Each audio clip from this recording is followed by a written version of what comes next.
Hi, and welcome to the Power Hungry Podcast. I'm the host, Robert Bryce.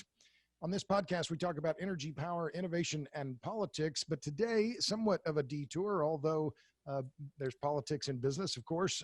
My guest, I'm pleased to say, is a longtime friend of mine, John Mackey, who has a new book out called Conscious Leadership. John, welcome to the Power Hungry Podcast. Thanks, Robert. I'm glad to be on the show.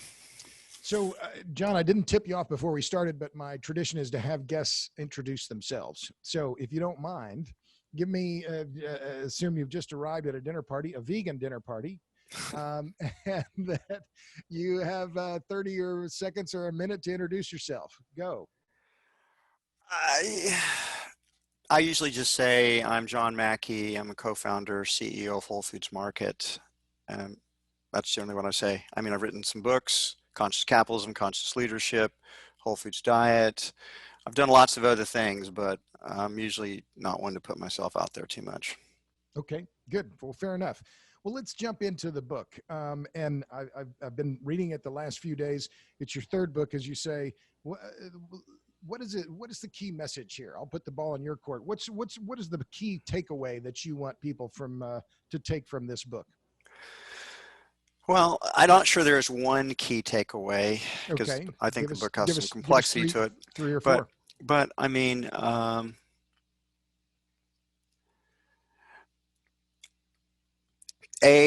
think that business is misunderstood in the world, and this is a sequel to Conscious Capitalism.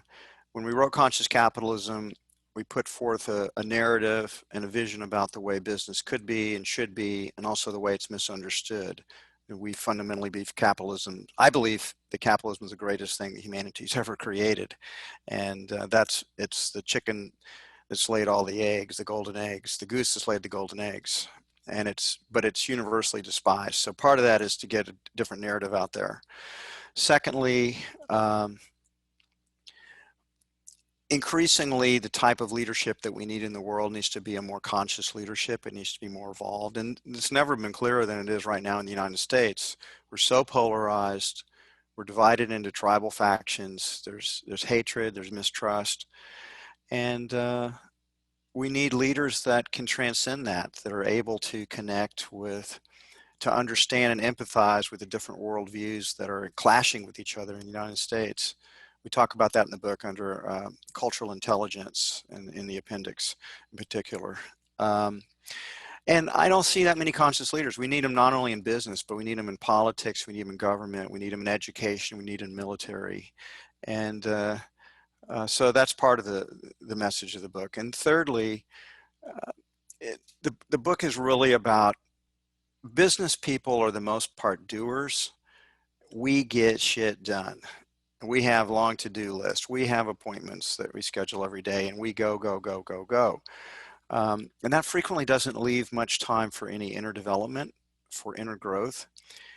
And yet, to be a conscious leader means to be more self-aware, more connected, more emotionally intelligent, more spiritually awake, leading with love, being able to find purpose and communicate it. It's this softer side of this inner side of our beings that business relatively neglects, and increasingly a conscious leader can't neglect them. So the book is in some ways a self-improvement book, because we give practices and we help people to do the inner work they need to do to grow as a human being and grow as a leader. Well, and you hit on the point. In fact, it was the question right here at the top, that it reads in some ways like a self-help book. You say, continuously learn and grow, recharge in nature, the essence of conscious leadership. I thought this was interesting because Benjamin Franklin is a hero of mine. Essence of conscious leadership is the willingness to follow in the footsteps of individuals like Benjamin Franklin and to embark on a journey of never-ending learning and growth. You also talk about meditation. So my question is, you're advocating almost an ascetic kind of leadership style, that as you just said, that there's a requirement for more inner growth in to be a good leader. Is that the question I wrote here? It's not the exact right question, but is it a calling then?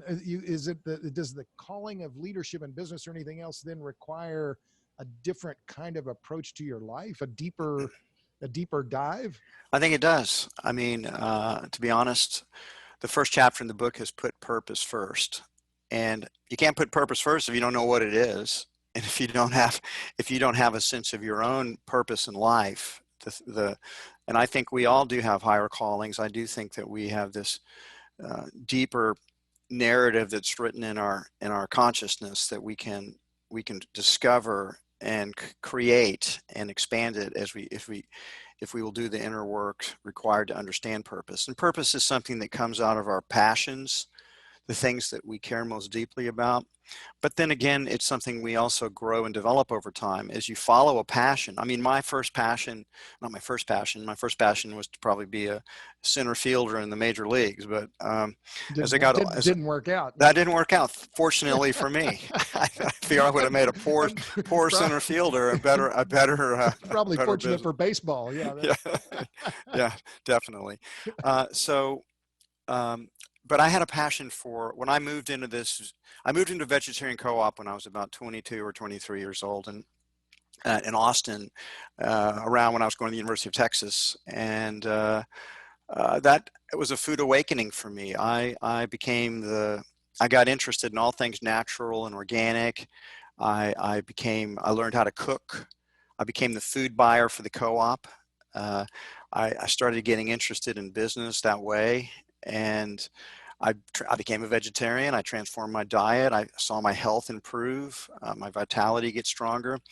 And I didn't realize it, but I had stumbled into or was drawn to what really turned out to be the meaning and purpose of my life. And to create a Whole Foods market and to help people discover the importance of healthy eating for longevity, avoiding obesity, reversing heart disease. It's sort of the greatest truth in health that people still don't really understand, and there's so much misinformation out about it. But as I pursued it, it got deeper and deeper and deeper, and it's still getting deeper. I'm still growing, so to speak, in this particular domain of my life. Well, let me interrupt there, because you mentioned something there. As I was reading through at the beginning of your book, you talk about the kind of the turning point with your leadership at Whole Foods in 2001, the meeting in Miami. But I'll ask the question this way, because it was the one that popped in my head. Are you an accidental capitalist? I am, actually. I mean, I was brainwashed, like most students of my generation, and increasingly students, or even more today, into the world's not fair. There's too many victims. There's inequality. We need to correct all the problems in the world. And how are we going to do that without government changing things and disrupting these patterns of inequality and making everything fair? So right. I would define myself, I wasn't particularly political when I was in my very early 20s, but I would have defined myself as probably as a democratic socialist back when I was 22 or 23. But starting a business and trying to make a payroll, and all of a sudden I'd gone over to the dark side, and many of my socialistic friends didn't like me anymore and distanced themselves. You pay that tax bill and suddenly you're a Republican then. That's the old joke. What is a conservative is a liberal who's been mugged. That's right. Yeah, exactly.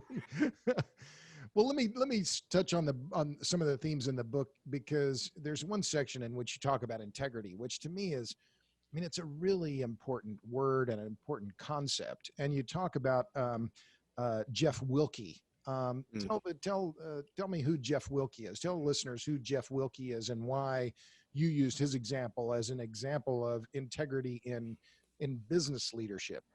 Well, currently Jeff is one of the 3 CEOs of Amazon.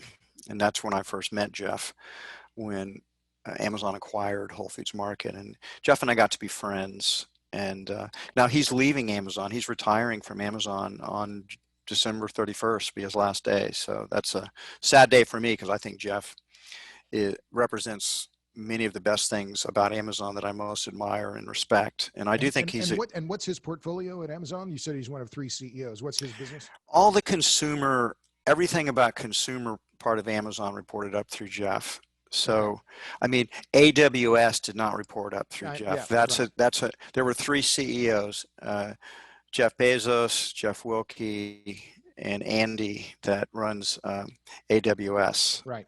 and so Wilkie oversaw pretty much everything Andy doesn't oversee at AWS, and now Dave Clark, who I report to, will be taking Jeff's place as the CEO of all operations and consumer. It's a huge, Which is huge job. 150 billion or more in revenue, something. I mean, I don't even know what those numbers are, but no, AWS is the big profit engine, but the consumer side is just Yeah, gigantic. it is. I mean, Amazon has Whole Foods has about 100,000 people working for us, and Amazon's got like 1.5 million people working for the company, Wow. and almost all of those, I mean, 3/4 of them report up to Jeff, and then we'll soon be reporting up to Dave. Right. So Jeff Wilkie. So why did you want to tell his story about his?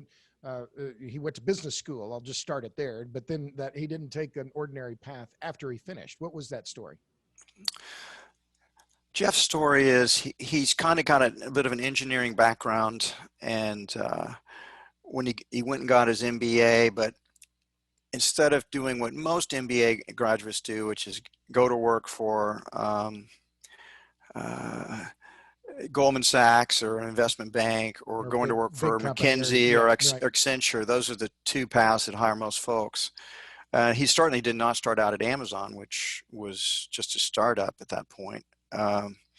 No, Jeff was, he went into basically hands-on in distribution, distribution and warehouses. He wanted to get his hands dirty. He wanted to understand that from the ground up, which is what he did. It didn't pay as well, but he began to master the ins and outs of distribution, and that means Amazon recruited Jeff eventually to come work for them, and he's gets a lot of credit for the amazing logistics and distribution capabilities that Amazon has created. Of course, Jeff didn't do that alone. He got people like Dave Clark and others, but I wanted to tell a story. But the integrity part of it is because you felt that being on the shop floor was integral, to use that. We wanted to tell that story, but Jeff just shines integrity. Everything about him shines integrity. When you talk to him, you're dealing with, we talk about integrity in the book as like love is a complex. Really, it's not just one thing. Integrity doesn't just mean you tell the truth. It's honesty is part of it, but so is trustworthiness, authenticity, honor. These are all aspects that make up integrity. And I think Jeff has all of those things. Moral courage to do the right thing. This has integrity. And so the thing I noticed about Jeff, the better I got to know him, was this is a man that has a great deal of integrity. And so I asked him if we could interview him for the book. And that's the story he told about how he sort of wanted to be true to the things that he thought were most important, rather than just going after the easy quick money when he came out of. And because he got recruited, he was an outstanding student, and he just went a different path because that was, he thought, the path of integrity. The man that influenced him tremendously when he was getting his MBA and advised him, forget his last name, but Don, somebody or another, and Don had a huge impact on him and sort of mentored him. Don Davis at MIT. Don Davis, thank you, at MIT. Yeah, right, correct. Yeah. It was at Stanley Works. But I want to talk about this integrity part of it. It's a word that I use in my new book, in A Question of Power, talking about the electric grid and the society, that for societies to have electric power, the system has to have integrity. It can't leak too much. But what you wrote here about this idea of always acting with integrity, you said you and your co-authors, I have to mention your co-authors, are Steve McIntosh and Carter Phipps. Right. You've had co-authors for all of your books. And now as an author, I can certainly understand why. The big advantage of a co-author is you don't have to write the whole book by yourself. Exactly, yes. But you said the idea of integrity, the integrity in this sense includes, but also transcends the standard of being a good person. It's an aspiration to reach our higher potentials, to develop our ability to more clearly see more deeply feel, and more wisely respond to the myriad of complex situations that an ambitious leader will inevitably face. So again, it goes back. It sounds, I don't know. I hate to use the word new agey, but it's a self-help. It's that if the leaders are going to have to be effective leaders, they've got to, that has to be foundational. And it seems, as you say, it's something that in Well, business in particular, we've seen a lack of it, even with Jack yeah. Welch at GE and other, Jeff Immelt at GE. And I mean, other very high profile failings of top leaders that seems like it's just this kind of recurring theme, the hubris that inevitably brings people down.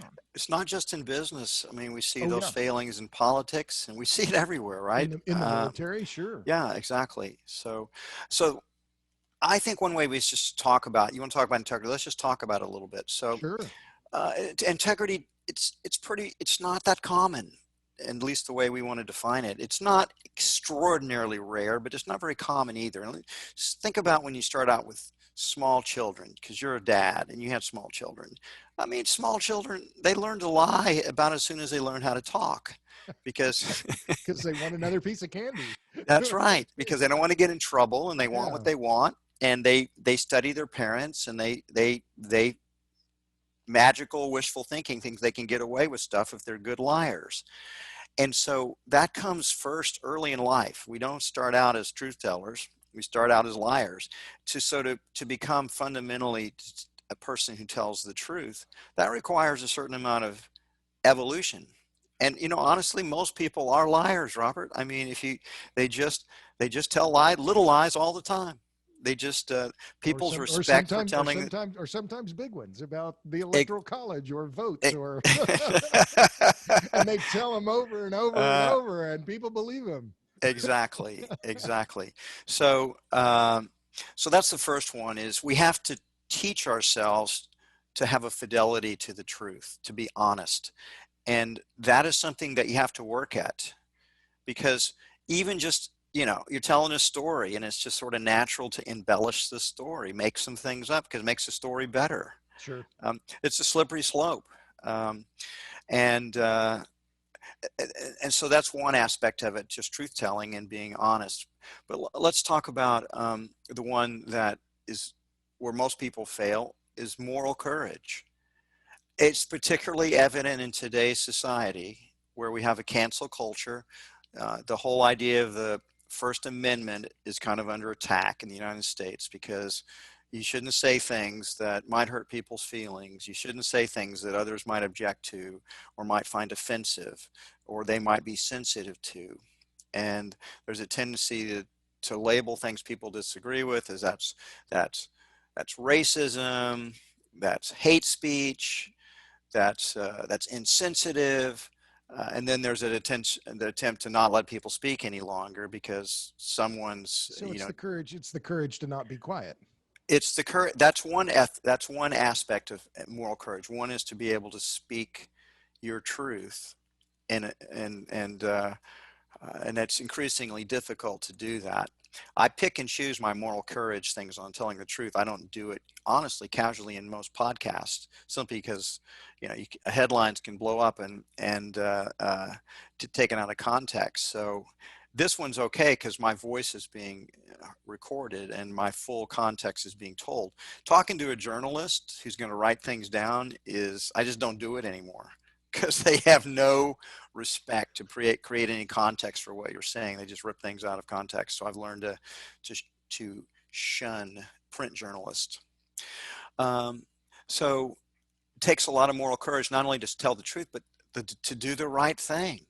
Right. I mean, if you were talking about some moral failures in business, there's always this pressure to make the quarterly earnings. So, and at time when Jack Welch was waxing, it'd be easy to figure out ways to do that we might think we're maybe on a little bit, not as much integrity as you might like, because it's not transparent, it's not fully disclosed, it's just, making it work. And that led to changing some of the reporting laws. The SEC actually clamped down on that. That's another example. Interesting just to reach back on that, because when I have a forthcoming podcast with Tom Greida, who co-wrote a book called Lights Out on General Electric, and really the era of Welch and Immelt. It was amazing to me how similar it was to the Enron. My first book was on Enron, right? And it was just that ability to just tweak the earnings just a little bit, because we never failed to You make don't want to miss, because your stock can go down 50% if you miss don't expectations. miss, right? And so you've had to deal with that yourself. Um, but yeah, I mean, I think that issue of integrity, I guess it's the more successful, in particular in business, and I think in the military and politics, that easier it is to tell that little lie and then make it all okay, because then telling the truth might be painful in the near term. And one lie begets another lie to cover up for the first lie. You get down into a narrative that oftentimes that first traces back to that first lie that you didn't want to admit. What I have found a better strategy generally, if I do catch myself telling a lie, is to go back and say, let me just correct that right now, because I don't want to go down that path of having to tell other lies to cover that first lie. It's better to just go back and correct it. So some other aspects of integrity, just to make them important. Authenticity, because that's another way of truth telling. And we hunger for authentic people. I think about some of the people that are most popular, like take Joe Rogan. I think he's a pretty authentic guy. Sure. And because he speaks what's on his mind. He doesn't care if he's going to get judged. Traditionally, comedians have been the ones that could poke fun at almost any sacred cow. But difficult time to be a comedian. It takes some authenticity and moral courage to be a comedian in today's world. But we crave authenticity. We don't see it. We want our political leaders to be authentic, but if one shows up, I mean, Donald Trump, whatever else you might say about the guy, he's pretty authentic. He shows up as he is. And that's why so many people love him, and also why so many people hate him. Right. Because here's this guy who's, clearly a narcissist and exaggerates things. And will never apologize. Politicians don't apologize. They don't admit their mistakes as a general rule, because then they get attacked relentlessly for that mistake. And they always, you can see what's happened, like with in COVID. If a governor makes mistake, the governor will write a book about defending everything he did, instead of just saying, I shouldn't have done that, that was a mistake, okay, sorry, a few thousand people died, I learned a valuable lesson, I won't do it again. Instead, there's just a massive denial. And and in the case of Andrew Cuomo, he won an Emmy Award. So. Yeah. He'll probably get a Nobel Prize out of it too. Probably get a Nobel, and we won't talk about the nursing homes in New York, because that doesn't fit the narrative. Hey, one other one that's really important for integrity is what we could call honor. And honor means, when you get right down to it, honor is basically a standard that you hold yourself to. It just says, I'm not the kind of person that does that. Even if it was easy to do, I wouldn't do it. I wouldn't steal from somebody, because I'm not the kind of man that would do that. And that's an important part of integrity, is basically you're holding yourself up to a standard of excellence. And you're saying, I will adhere to that standard of excellence, and I won't retreat from it, because I wouldn't, even if I can make a lot of money doing it, even if nobody will ever know, or I'll never be caught, because you'll know, right? You'll always know.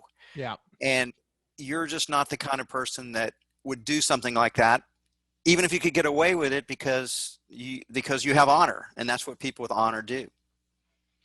It's an interesting, I think about, and as you're saying these things, I'm thinking about the military, right? Because that's what's the pledge at West Point. I do not lie, cheat, or steal, or associate with people who do, right?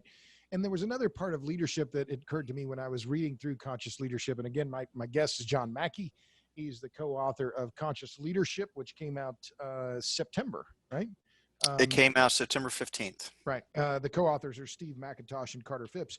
But what occurred to me as you're talking about integrity and the role of the leader, I flash back on the Marine Corps, which is that the leaders eat last, right? That the platoon leaders, they make sure everybody in their team has eaten, and then but it's considered an honor to have your food after all your people are taken care of. And I thought that lesson, I remember reading about it a long time ago. And just a quick digression, it was somewhere in Pakistan or some other Asian country, and there was a truck that had a bunch of stuff on it, had to be unloaded, and and I'm not saying Pakistan, whatever country it was, the colonel or the head of those troops from the foreign country was standing around and watching all of his men unload the truck, and then meanwhile this Marine lieutenant is up on the truck and he's humping just as hard as anybody else. But it was about that idea of the integrity of the leader not being above the people who are supposed to be led, which I thought was, example really of of integrity in action, right? That, oh, well, if I'm not going to do it, I'm not going to ask my men to do it or my people to do it, which to me, I don't know, that's always resonated with me as something that is that idea of honor in the people who are in the military or taking up arms. It's key to their whole system. Yeah. So Simon Sinek wrote a good book based on that's the title of the book, Leaders Eat Last. And he's making that very point that you're making. So it might be a good book for you to read if you're interested in it. Yeah. I also might say that that's also an aspect of servant leadership, which we have in the chapter on Lead with Love. Right. That leaders shouldn't be about self-aggrandizement. It shouldn't be ego-driven. It shouldn't be narcissism. It's all about yourself, your perks, your power, your money, your compensation. Ultimately, leaders are there to serve those who follow them. That's why it's right for a Marine platoon leader to eat last. It's because they're serving, making sure that the troops, their team, are taken care of. And I think we follow that philosophy at Whole Foods, or we teach that philosophy, which is your job is to serve the higher purpose of Whole Foods, serve our customers, and serve your team members, and in that order, actually. And that's, frankly, I promote servant leaders, and that's one of the questions I ask when I'm ever interviewing somebody, or I'm asking myself, is this individual servant leader, or are they just about it for the money and the power? Right.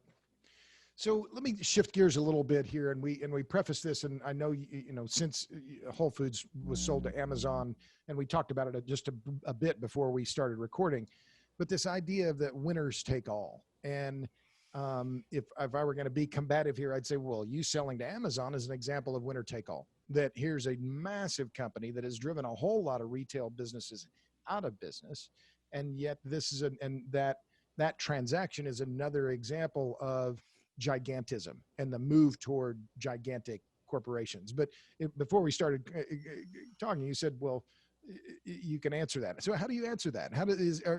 Why was the winner take all idea, is that wrong? And if so, how?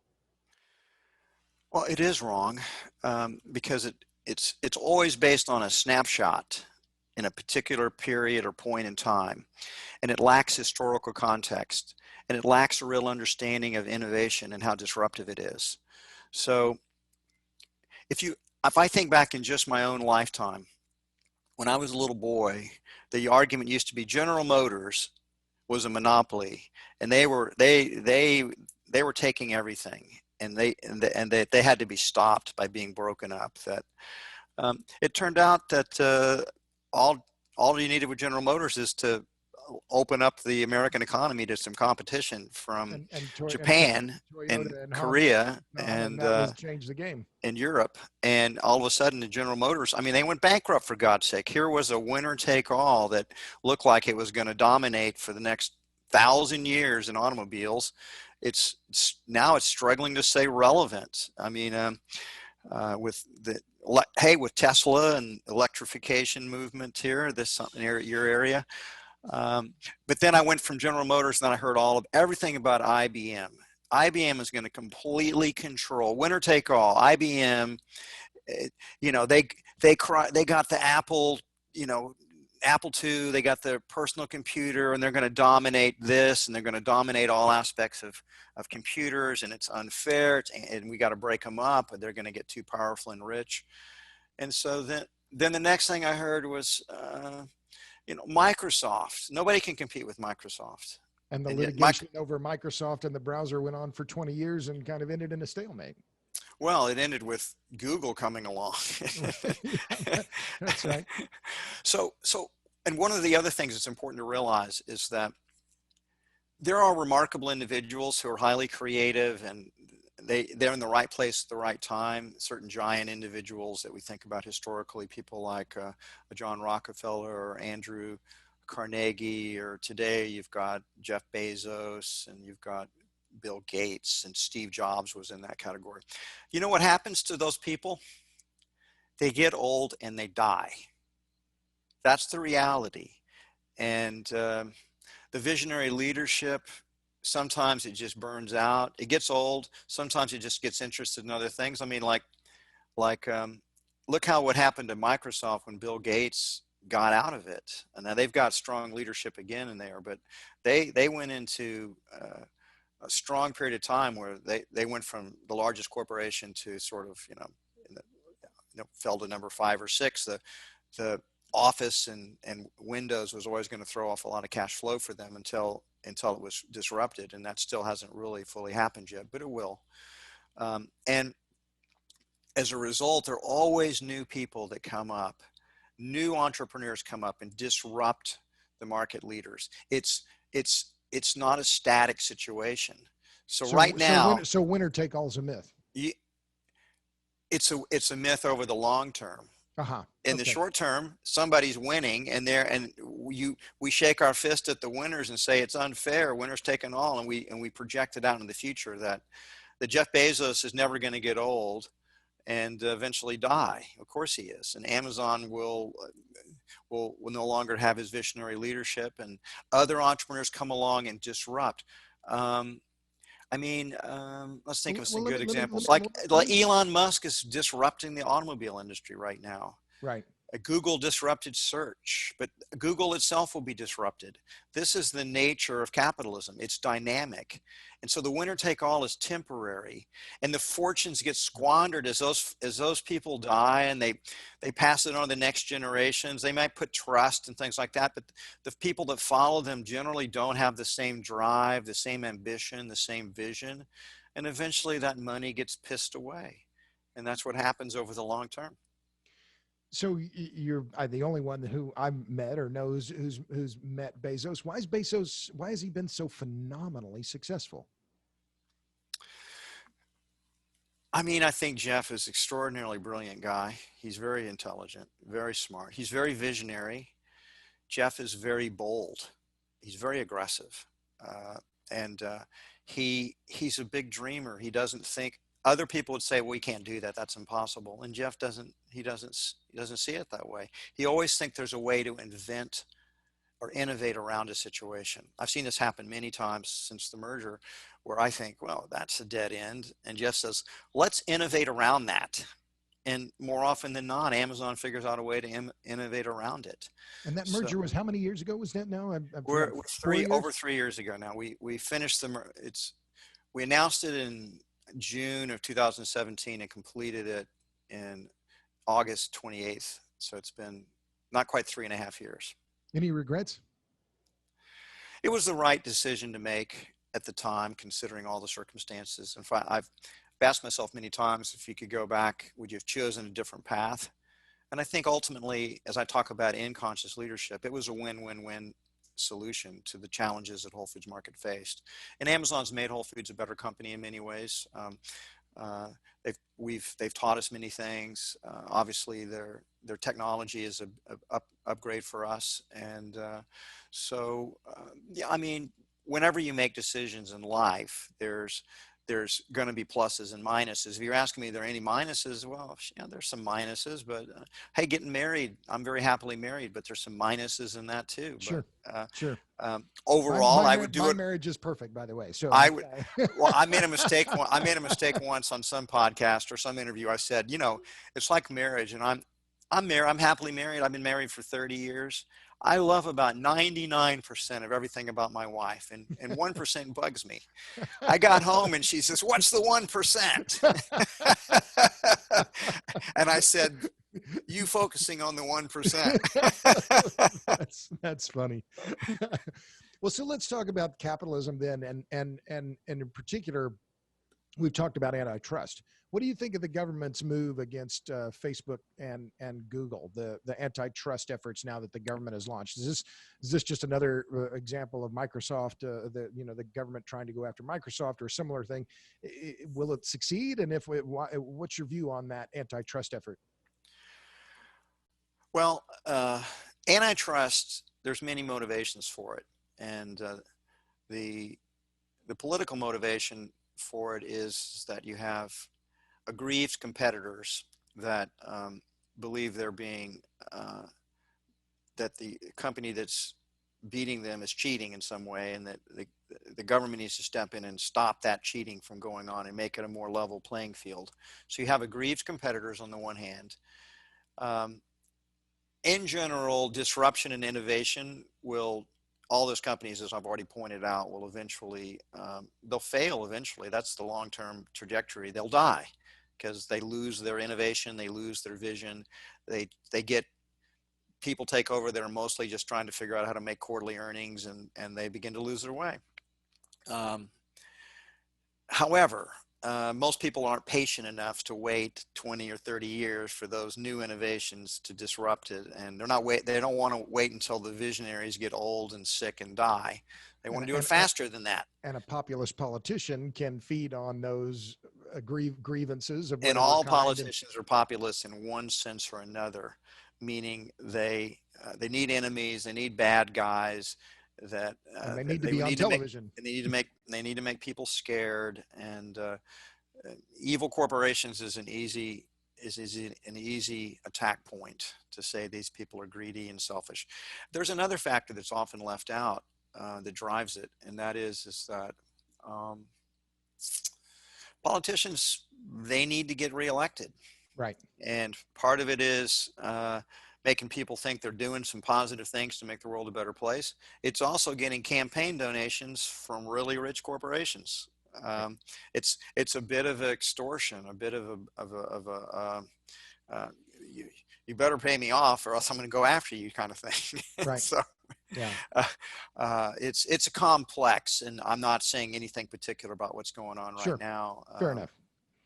Well, so let's talk about that, because you talked about this, in fact, on Joe Rogan a while back, and socialism. And I guess before that, I want to ask you this, because now when was the last time you ate meat? You mentioned being in a vegetarian co-op. Well, I was vegetarian, but ate dairy products for a number of years. And then I added fish back into my diet. And I haven't eaten any animal foods, any meat or seafood or dairy products or anything like that since 2003. So 17 years. Gotcha. So I'm only asked that question as a setup to this point, because you've been perhaps the most, from where I sit, and we've known each other a while now here in Austin, and also looking at the business scene, as you have been one of the most consistent and outspoken proponents of capitalism. And I remember, speaking of journalists, you mentioned not talking to print journalists, a piece that the Austin Chronicle published about 30 years ago that attacked you because you're anti-union, right? And I remember after that piece came out, you and I talked, you were like, the hell is going on here? This is not what we agreed on. But you've been consistent, been perhaps more than any other American business leader that I can name, as a proponent of capitalism. Why aren't other business leaders who have similar advantages, similar size platforms, or similar capability, why aren't they speaking up more in the way that you are, or just speaking out for markets and capitalism instead of rent seeking and mandates? Well, it's very difficult to always, any time to speak about other people or Fair what enough. they're doing. And well, let me ask the question a different way. So who else is out there whose messaging you agree with, or that you think is speaking up in a way that you admire? Let me put it that way. Well, he's okay, not very, next he's not very PC, but Charles Koch has always been, sure. Koch Industries has always been outspoken for capitalism. There's good reasons why sometimes business people don't speak up about it. So let me give you about 3 reasons. Sure. The first one is that they don't really understand economic history, right? I'm a passionate reader. I read many hours every single day, and I'm a longtime student of the history of business and the history of capitalism and economics in particular. I feel like I have a fundamental grasp on these things that most people I talk to don't. They just are ignorant. I mean, the I will give you some examples of that in just a second, Sure. but the second reason is that uh, business people are they're focused on promoting their own interests, the interest of their business, and a lot of times putting forth well, I'm not going to tell this name of this person, but I once had a conversation with this person who was a billionaire and made a ton of money. And I asked him, I said, so how come you don't defend capitalism? Why are you, why are you a Democrat? Why are you opposed to capitalism when you've benefited from it so much? And he looked at me and he said, it's good business, John. I don't get, how often do you see me getting attacked? I don't get attacked. Easier to stay quiet. Yeah. Well, if you're a billionaire, if you're Warren Buffett or Bill Gates, but you're progressive, supporting Democratic candidates and donating to them, they tend to get off pretty light in the media. Right. If you are a Republican business person and you're defending markets and capitalism, you are ruthlessly attacked in the media. Such as Charles Koch. Yeah, exactly. Charles Koch's a great example. Maybe the best example. Built many different businesses and is in. I don't know of anyone who maybe Buffett, but anyone who runs and his business obviously is privately held, but he's carpet, paper, refining. Yeah. I mean, completely different industries, but he's been remarkably successful on all of them. I think because of his managerial capability and understanding of how to motivate people in his business. But yeah, I mean, he's the arch villain and any number of Democratic fundraisers or, yep. I mean, he's continually pilloried. Yeah, because he's giving money to their opponents. Right. And Buffett and Gates are giving money to them. So so identify the enemy and vilify them. Pretty much. But also it's if people are self-interested, they're looking out for they're not looking out for the good of the whole system over the long term. They're just looking out for, protecting their own reputation, their own wealth, their own interest. Then it makes sense because the intellectuals are pretty much universally anti-capitalist. Well, let me ask you that because you talked about that with Joe Rogan. And there's nothing that gets people more upset. Anytime I say something like that, and I say it frequently, I think it's historically a fact. Not every intellectual, but in general, the intellectuals don't like capitalism. They don't like business. They never have. And I challenge you to think about the history of humanity. When has business people ever been esteemed by the intellectuals? The intellectuals could be in the form of the clerics in the day from the church, the people, most of the world has always been illiterate. But the merchants have always been looked down. And if you look up when Great Britain and the UK and Europe, when you had an aristocracy, the business people were tradesmen. They dirtied their hands. They oftentimes were immigrants or ethnic immigrants such as Jews in the West and Chinese in the East. And they've been universally disdained by the intellectuals who think making money is somehow or another kind of an unethical thing, that making profit is wrong, that it's taking something from someone else that they deserve themselves. I mean, the whole premise of Marxism is that the means of production should be owned by the workers, and if there's a profit being made, it belongs to the workers, and if they don't get it, then it's being stolen from them. That's the fundamental Marxist narrative. Most intellectuals sort of adhere to that in one form or another. And that socialism would work if we just would do it right. It's failed 42. We've done 42. So people say, well, first of all, socialism's been tried 42 times in the last 100 years. 42 different countries have tried socialism, and they've all failed. Now, then people refer to Scandinavia. But Scandinavia, if you look at the Economic Freedom Index, places like Denmark and Sweden and Iceland and Finland, Norway, these have very high degrees of economic freedom in most ways. you can pick out. High tax regimes, They have, well, regimes, it's interesting. but High personal tax right, regimes. yeah, right. But if you take a place like Sweden, for example, their corporate tax rates are only 21%. Uh-huh. So Well, one of the lowest in the world. And that which helps businesses to flourish, low corporate tax rates. Also, Sweden has no inheritance taxes. There are no death taxes there, not also commonly known. So if you are able to accumulate wealth there, then you can pass that on to your children without it all being a big percentage of it going to the government. So they do have high personal taxes. Now, most of the time, the socialism thing gets around socialized medicine.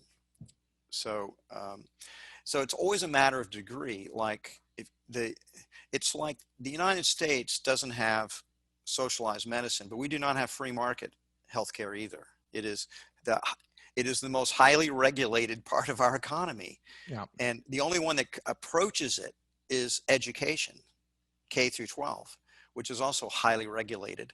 Both of those sectors underperform by world standards in many, many ways. And it's partly due to these high regulations so they're less free to innovate. The pharmaceutical industry sort of dominates that's a type of crony capitalism, dominates in the United States.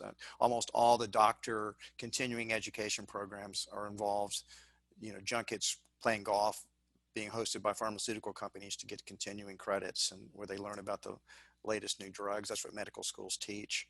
Can I interrupt Yeah, just when you make sure. your point on the I'll medical probably part just of it? keep going if you don't Yeah, interrupt. no, that's fine. The medical part of it. So now this is almost 10 years ago. I had to have a surgery. I won't go into the details. Anyway, I'm meeting with the neurosurgeon. I said, well, so I'm just curious, how much do you, I'm interested in health insurance. And I said, how much are you going to get paid? He says, I don't know. I said, what? You don't know? Can you not know what you're being paid for a simple service, right? I mean, it's not, if you fix my toilet, the plumber always knows what he's going to bill. But I just thought this is incredible, and turned out the bills that we ultimately got were just absurd. I mean, they were insane. But there's no pricing transparency. But Right. And so the insurance company paid for it. And that's what's driving up healthcare costs in America. Actually, right. There's not really any competition there's no pricing, no transparency on pricing, and there's no price competition. Right. Well, so then I wanted to get to this question because we've talked about this, and you talked about it with Rogan, with this idea of academics, and that you said that there's underlying resentment or envy among the academics toward entrepreneurs because they're not as esteemed. And I thought about it. Well, yeah, I don't know. I mean, who's the highest profile academic in America? Well, I don't know, maybe Steven Pinker or Paul Krugman. Krugman, but he's a journalist. There's a column in the New York Times. But yeah, I mean, Krugman is a yeah. I'm not saying he should be. I'm just saying yeah, he probably is. No, that's a good name. But here's the question: why is socialism so popular now? I mean, we've seen Bernie Sanders from Vermont. We've seen this kind of rise of in the Democratic Party, and people like identifying themselves, AOC and others, saying, "Well, we're democratic socialists." Why is this an ascendant in America today, and the defendants of capitalism not ascendant? How do you explain that, the rise of socialism? Well, it's primarily ascendant because the academics, the intellectuals who run the universities, are socialists for the most part, and that's their narrative. That's what they're teaching. And so, it was there when I was going to college, literally almost 50 years ago. And it wasn't as dominant as it is today, but it was still there. And because, again, intellectuals, even in the business schools, so the business schools are very interesting. I always point out that if you go to medical school, who teaches in medical school? The doctors. Yes. If you go to law school, who teaches in law schools? Lawyers. If you go to business school, who teaches business schools? Accounting professors. Yes. Intellectuals teach. People Right. who may not have ever worked for a corporation or started a business. Those who can't teach. Well, if you think about it, the entire world of intellectuals that are nurtured in the universities, as I say, these were the smart kids. They were really good at school. They were good at taking tests. They were good at whatever it requires to get ahead academically. And the universities are like, they're little bubble worlds, right? They're beautiful places, and they're sort of set off from the rest of society in many ways. Uh, and And that's, in a lot of ways, that's what all these professors have known, because they've lived their entire lives. They went from elementary school to high school to college to graduate school to postgraduate school to teaching in a university. That's been their entire lives. never had to make payroll. And exactly. So, and for them, the reason democratic socialism is always going to be around, no matter how many times it fails, I call socialism zombies, because it doesn't matter how many times you kill it, it always springs back, and it always will, because it's utopian. It's utopian, and if we're going to do it right this when time. I debate socialists, and I've done many debates with socialists, I always raise this question: it's been tried 42 times, there are no successes. How do you explain that? And ultimately, they cannot explain it. The best debaters ignore the question and pretend like I never ask it. The ones that try to wade in there talk about mostly it just hasn't been done right yet. That it's always a betrayal. That right. Hugo Chavez looked like he was going to be a good leader, and he was while oil prices were high, because right. he was redistributing the income. But then he dismantled PDVSA, and the entire economy collapsed. Exactly. Yeah. And when it collapsed, guess what? He was no longer really a socialist. Right. And then he convenently died, and neither was Castro, and neither was Lenin or Stalin or Pol Pot. Yeah. I mean, it's always a failure of leadership. And so there's always this faith. It hasn't been done right yet. But you know what? We know so much more than we know before. Sure, it's failed, but it's such a good ideal for there to be equality and for no one to be wanting anything. That's always going to have a siren song for people. People, particularly young people. There's that old joke that's everybody's heard it. It's almost a cliche that if by the time you turn 21 years old, if you're not a socialist and you don't have any heart, you don't care about other people. The attack that always comes at capitalists is that they don't care. They have no compassion. But then there's a joke goes on, by the time you're 30, if you're still a socialist, then you don't have any brains. Right. Exactly. I know that. I'm familiar with that. Right. Yeah. It goes along with the whole idea of the capital, what is the mugged by reality. Right. Yeah. Well, so let's talk about food a little bit. And again, my guest is John Mackey, the co-author of Conscious Leadership, Elevating Humanity Through Business. And it's a remarkable book, as we've talked about. It's in many ways a self-help book. It's a call to leaders to look inside themselves and to be responsible to the people they lead. But let's talk about food more, because we're coming on an hour and I don't want to keep you too long. But I saw this headline the other day and I thought it's interesting. The politics of food, and I have a couple questions on this. You said, here's the recent study that in the election, Donald Trump lost 171 of the 202 counties in America that have Whole Foods stores. It's an 84% margin that Trump lost. What, you have a theory about why your customers, about why they would be voting against Trump? Is there what is the Whole Foods? You think that's coincidence, correlation? What is that statistic? It's just it's obviously not causation. It's correlation. Sure. And it's correlation because Whole Foods locates stores primarily in dense urban areas, and the dense urban areas tend to vote for Democratic. Yeah. And the suburban and rural areas tend to be more weighted towards Republicans and conservatives. Yeah. Yeah. So I'm curious about that. Is there it was one thing I think we talked about sometime. Same thing would be true for Trader Joe's, I might add. They also locate stores close to ours, almost all in urban areas. And if that could be another headline, it would be similar if you did the study on Trader Joe's. So how do you know where to put stores? I know that there's a lot of science that goes into this. Do you have a team that identifies what the ideal location in a given city is? And if so, are there certain characteristics of what that location looks like? Yeah, I mean, think about it, Robert. We are going to spend, to open a new store, we're going to spend somewhere, depends how big it is, but somewhere between 10 and 15 to even $20 million or more sometimes, depending on the scale of the store. And you're also going to sign usually a 20-year lease. So you're going to be paying, $1 million a year, something like that for 20 years. So you're making a massive bet on a location. If it doesn't work out, you've sunk all this capital into the store, you still have to pay the rent. So it really, you have to be very careful in site selection. And Whole Foods devotes, in the early days when we didn't have the resources, I just spent a lot of time studying it and thinking about it because I knew we were going to, if we made some bad location decisions early on, then that would have been the end of the Whole Foods dream. Those locations would have held us back. And some of my friends did exactly that. They wrecked their businesses by getting some bad locations early on. The people that were doing the same thing Whole Foods was doing. My brethren and sisters of that era. So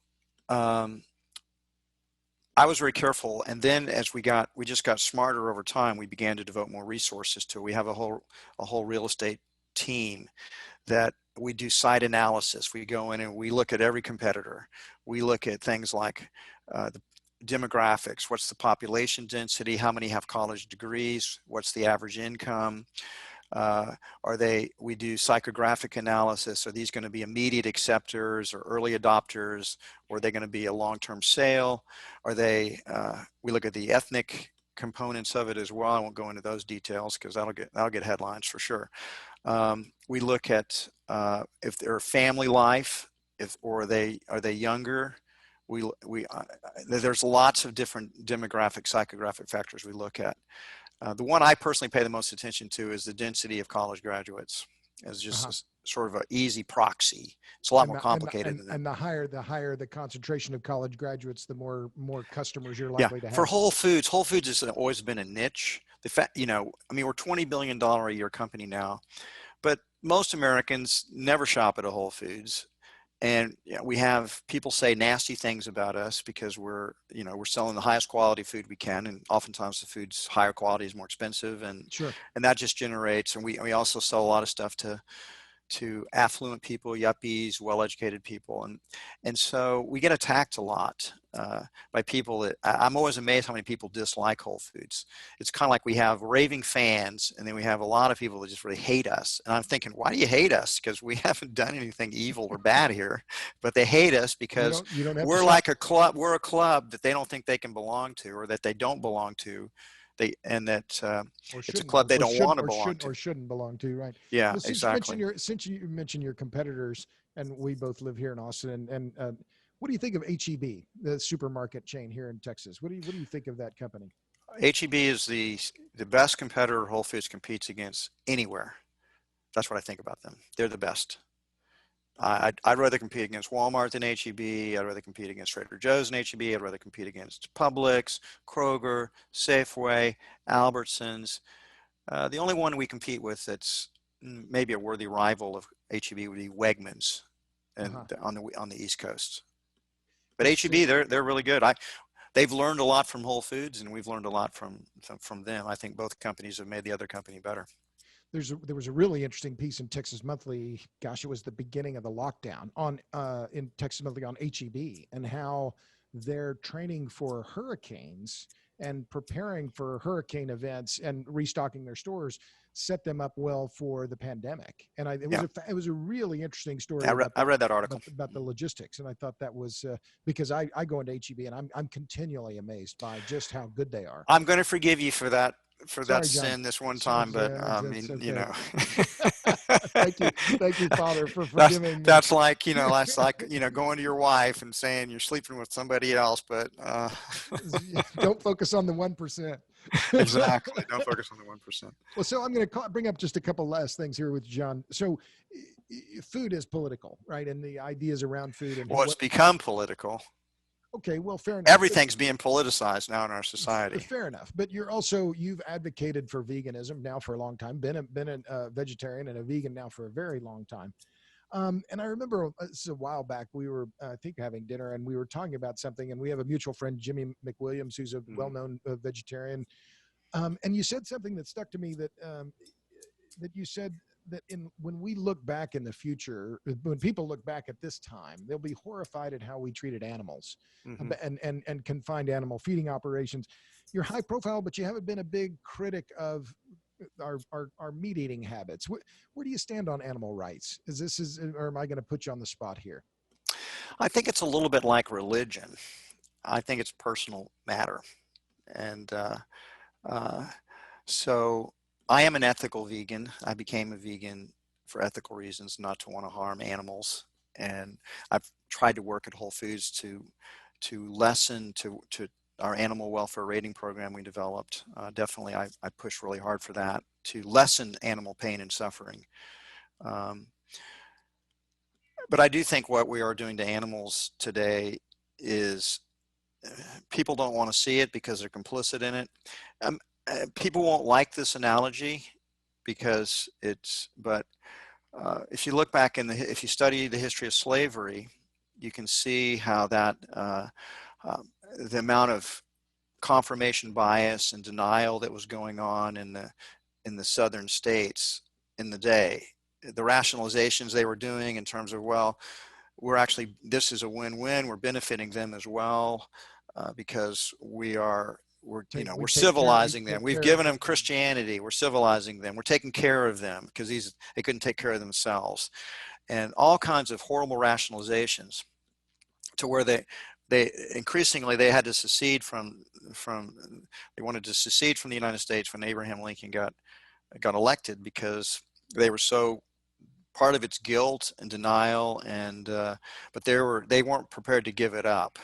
So I think it's that way with what we're doing to livestock animals. There's massive unwillingness for people to look at it clearly, because if people looked at it clearly, they would be horrified.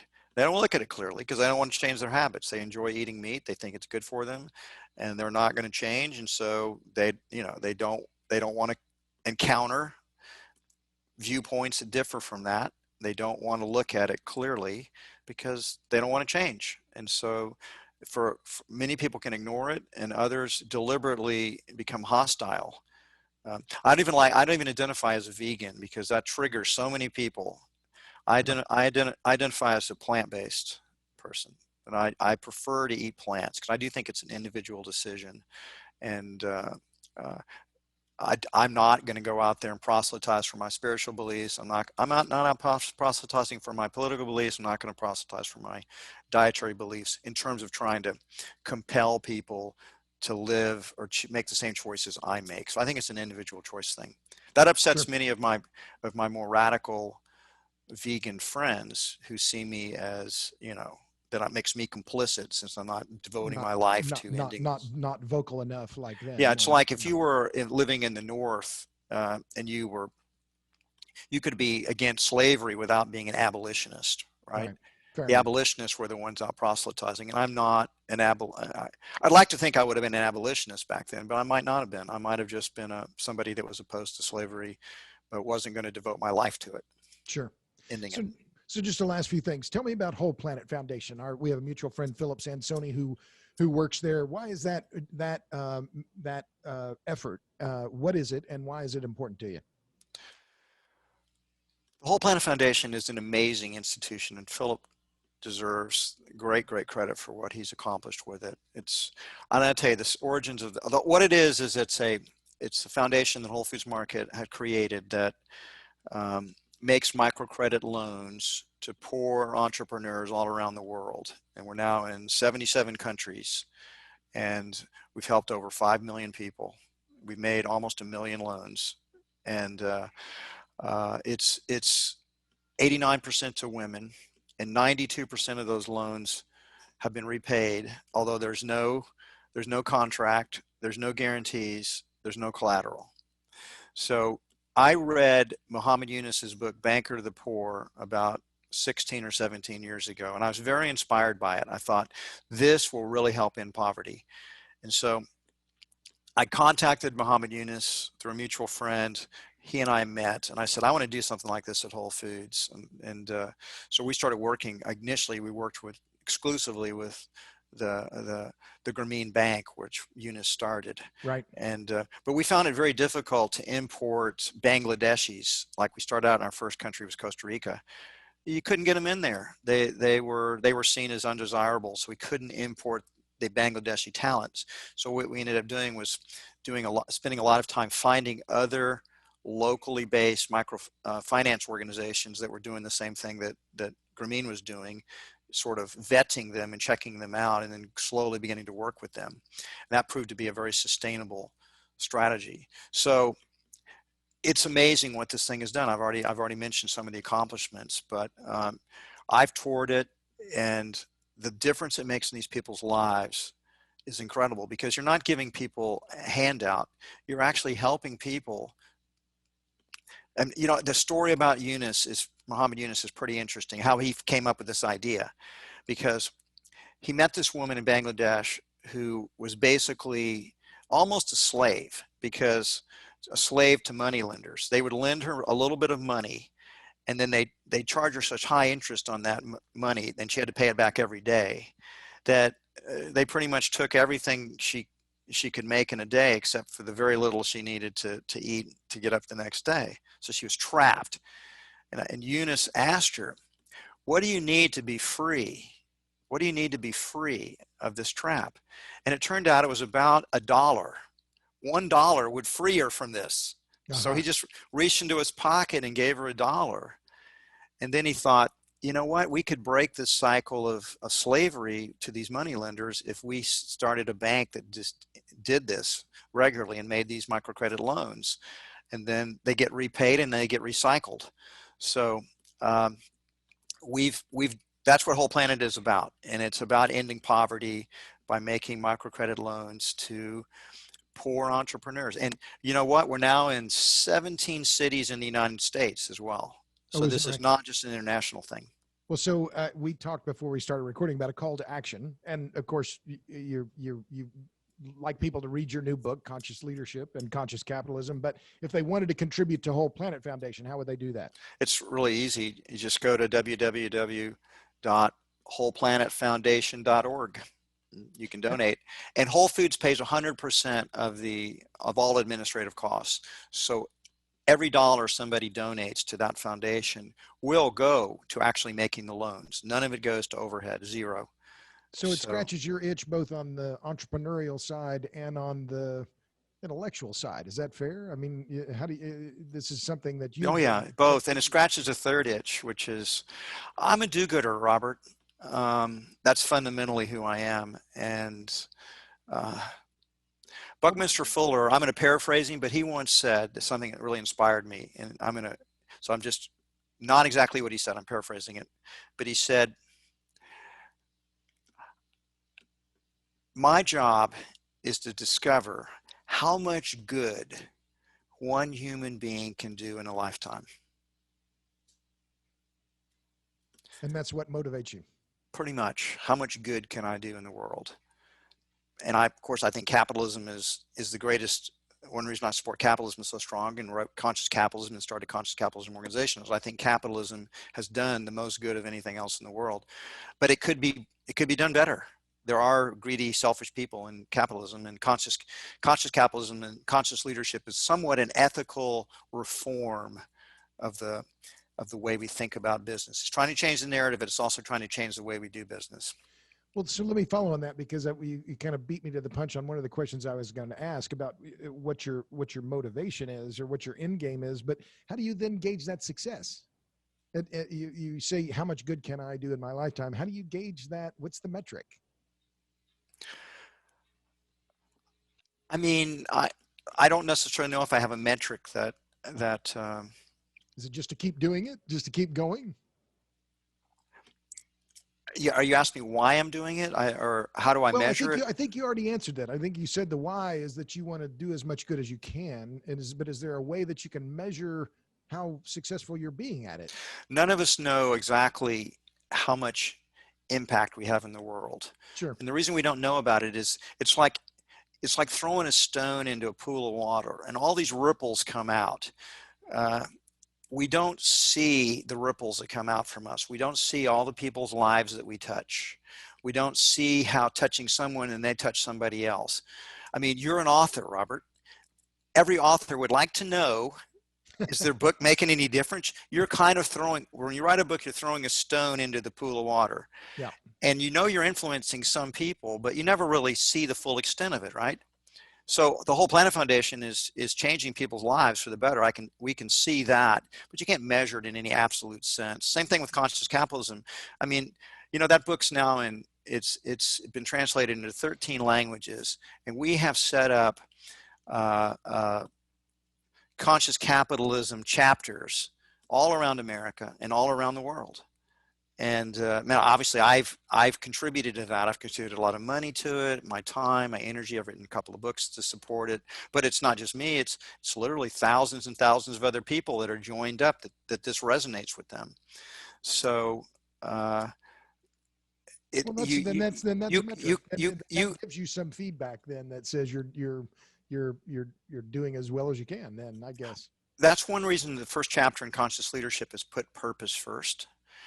Because what happens when you put purpose first, Robert, we didn't talk about that in the depth that it needed to be talked about, and we're out of time now. But when you put purpose first, that's magnetic. That's an attractor of other people who resonate with that purpose. And so one of the secrets to my impact in the world has been I'm very purpose driven. And I put purposes out there, whether it be the Whole Planet Foundation or Conscious Capitalism, or Whole Foods Market, or another big project I'm starting up or funding right now. We don't have time to talk about it. I'll talk to you offline about it. I'm very excited about it. That attracts very creative people and people that are also purpose driven. And then together, you can do amazing things together. And by the way, I talked about Jeff Bezos when you asked me that question about Jeff. Jeff is obviously a brilliant, amazing guy.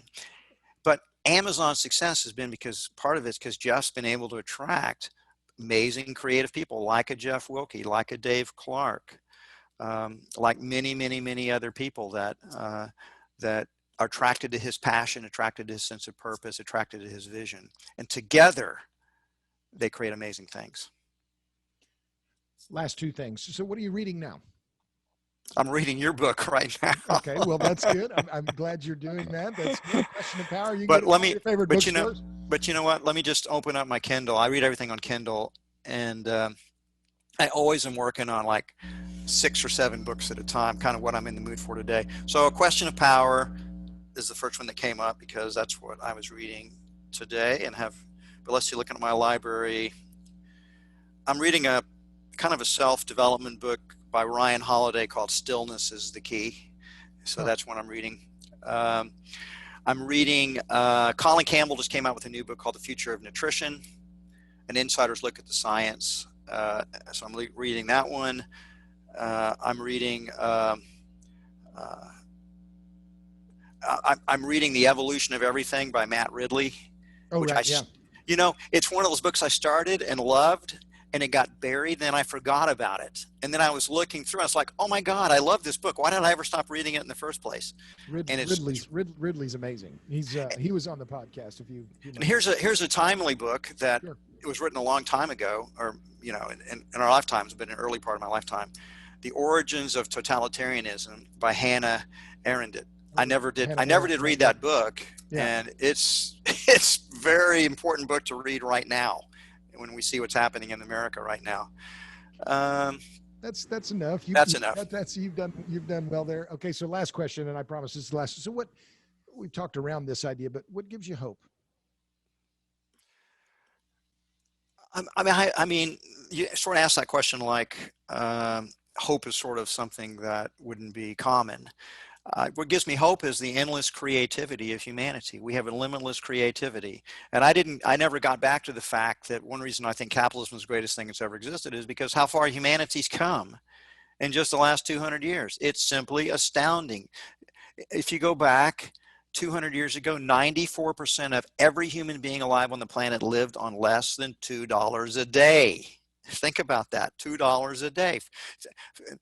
And that's in today's dollar. Somehow the $2 a day was a living wage 200 years ago.